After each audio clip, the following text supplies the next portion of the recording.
pocs anys de precari que ara es poden definitivament tancar. Hi ha hagut consens, que això s'ha de remarcar, la comissió que es va crear per tots els grups polítics per poder deixar definitivament aquesta mesquita principal per l'Associació Cultural Islàmica. Pel president de l'Associació Cultural Islàmica, Abdel Anjari, l'objectiu és construir moltes més coses a la ciutat, una mesquita. Abrirnos más a la asociación artesana, aportar muchas cosas para el desarrollo de Parla, per exemple, de donar classes d'àrab o de crear una... L'Ajuntament de Sitges retira la gestió de la zona blava d'aparcament a l'empresa municipal Sitges Model 21 i la subministrament. Acusació de detectat irregularitats a l'empresa que la vol liquidar. Corresponsal al Garraf, Montse Gené, bona tarda. Bona tarda. La idea és municipalitzar el servei i assumir els treballadors per fer una gestió més directa i controlada. La regidora de Serveis Municipals, Carme Almirall, ens ha explicat en què consistien les irregularitats.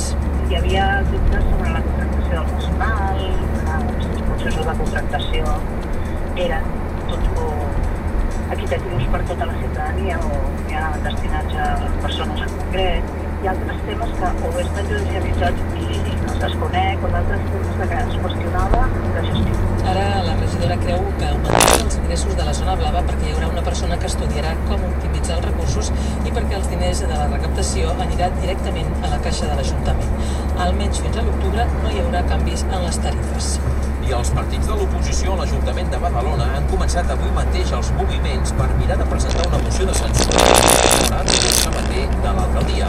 L'oposició té més de termini per presentar un candidat alternatiu després que ahir l'alcaldessa de la confiança a que es va sotmetre al ple.